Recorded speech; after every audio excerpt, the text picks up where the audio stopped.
Morning my dear students. आज मैं आपको क्लास 12 मैथ का लेसन 6.3 का एप्लीकेशन ऑफ द डेरिवेटिव का क्वेश्चन नंबर 24 एग्जांपल का लेके आया हूं।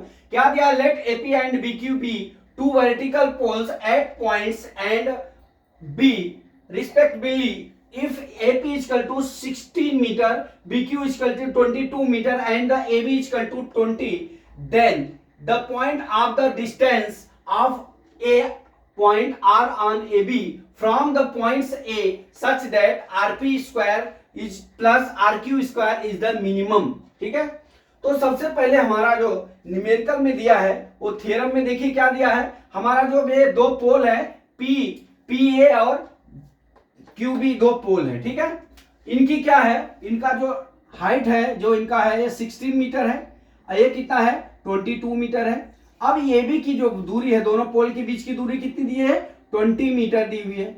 अब देख लीजिए यहां से यहां तक की दूरी 20 मीटर दी हुई है। अगर हम AR suppose that AR is equal to x मान लेते हैं x मीटर। ठीक है, यहां पे x मीटर हो गया तो 20 माइनस कितना हो जाएगा x हो जाएगा। ठीक है, इतना तो समझ में आ गया। अब ये जो दोनों ट्रायंगल है ये पॉइंट पे क्या इनको हम ज्वाइन करके इनकी बीच की टोटल डिस्टेंस निकालना है अपने को। ठीक है, क्या निकालना है RP square plus RQ square निकालना है। ठीक है, तो ये देख लीजिए ये ट्रायंगल यहाँ पे 90 डिग्री का एंगल बनाता है, यहाँ पे 90 डिग्री एंगल बनाता है।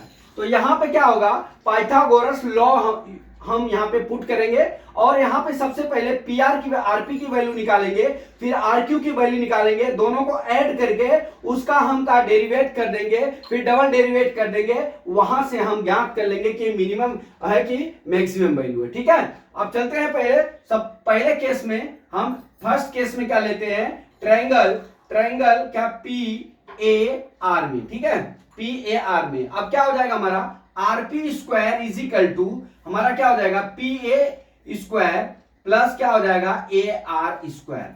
पाइथागोरस प्रमेय होता है कि कर्ण पर बना वर्ग शेष दो भुजाओं पर बने वर्गों के योग के बराबर होता है। अर्थात ये जो ट्रायंगल का जो कर्ण होता है ये वाला भाग, ठीक है, ये जो है इन दोनों भुजाओं के वर्ग के बराबर होगा। ठीक है, अब चलिए यहां पे लिख लेते हैं RP square is equal to कितना हो गया हमारा, यहां पे देखिए ये 16 का होल स्क्वायर प्लस AR मतलब मींस x का whole square, RP square is equal to कितना हो गया 256 प्लस कितना हो गया x स्क्वायर हो गया। ये इक्वेशन नंबर 1 हो गया। ठीक है, अब चलते हैं केस नंबर 2 से। केस नंबर 2 में क्या हो गया हमारा ट्रायंगल क्या दिया है QBR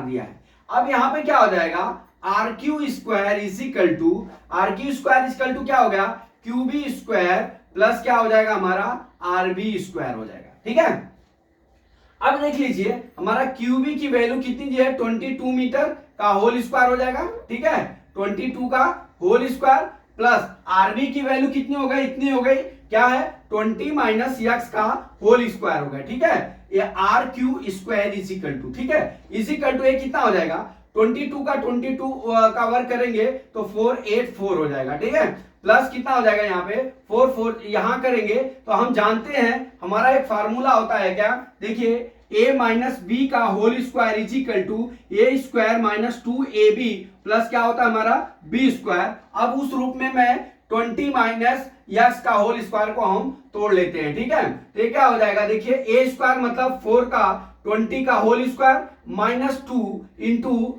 20 इंटू x हो गया माइनस प्लस x का होल स्क्वायर हो गया। ठीक है, बराबर 484 प्लस 4000 माइनस 40x हो जाएगा, मल्टीप्लाई करेंगे प्लस x स्क्वायर हो गया।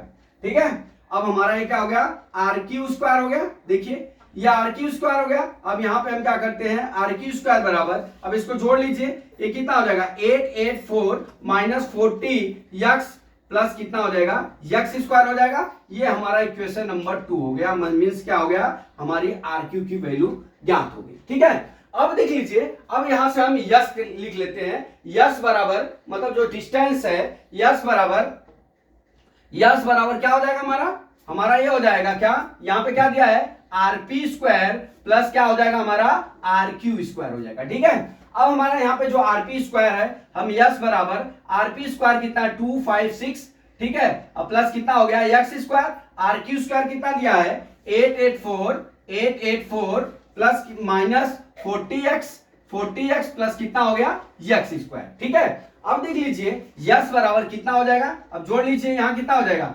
2x स्क्वायर हो जाएगा, 2x स्क्वायर माइनस 40x हो जाएगा, अब यहाँ पे क्या हो जाएगा प्लस 1140, इसको जोड़ लेंगे तो ठीक है 114 हो गया।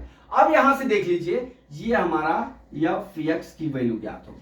अब यहां से f(x) की वैल्यू ज्ञात हो गई तो अब हम क्या करते हैं, यहां पे हम f डैश यस निकाल लेते हैं, मतलब x निकाल लेते हैं। तो क्या हो जाएगा ये 40x माइनस कितना हो जाएगा हमारा ये 40 हो जाएगा, ठीक है, dy बाई dx करेंगे तो ये वैल्यू आ गई। अब देख लीजिए यहां से 4x minus 40 is equal to 0, x is equal to कितना हो जाएगा 40 divide by 4 is equal to 10, x is equal to कितना हो गया 10 हो गया। अब देख लीजिए जब x इज इक्वल टू 10 हो गया तो हम यहां से हम वैल्यू क्या करेंगे, जब हम डबल डेरिवेट निकालेंगे, अगर x की वैल्यू क्या होगी ग्रेटर देन 0 है तो मिनिमा होगा, अगर लेस देन है तो मैक्सिमा होगा, ठीक है। तो यहां पे देख लीजिए हम double derivated f double dash yes निकाल लेते हैं, बराबर ये कितना हो जाएगा यहाँ पे 4 हो जाएगा, ये 4 हो गया, ठीक है 4 हो गया। अब देख लीजिए ये f(x) जो है x इससे क्या है बड़ा है, तो यहाँ पे क्या हो गया x ग्रेटर देन 0 हो गया, x ग्रेटर देन 0 हो गया, अर्थात f(s) ग्रेटर देन 0 हो गया, तो यहाँ पे क्या होगी मिनिमम वैल्यू होगी, ठीक है, यही था हमारा आंसर, ठीक है। अब देख लीजिए अब हमको डिस्टेंस ज्ञात करना है, आरबी बराबर कितना हो जाएगा 20 माइनस एक्स दिया है, ठीक है, आरबी बराबर एक्स की वैल्यू कितनी आ गई 20 माइनस 10 आ गई, आरबी बराबर कितना हो गया 10 मीटर हो गया, कितना हो गया यहां से यहां तक की दूरी 10 मीटर हो गई, यहां से यहां तक की दूरी यहां भी 10 मीटर हो गया और यहां पे भी 10 मीटर हो गया, ये समझ गया। तो माय डियर स्टूडेंट्स इसमें बस इतना ही आपको करना था, अगला वीडियो कल मैं फिर लेके आता हूं। जय मां सरस्वती, जय भारत माता, जय जवान, जय किसान।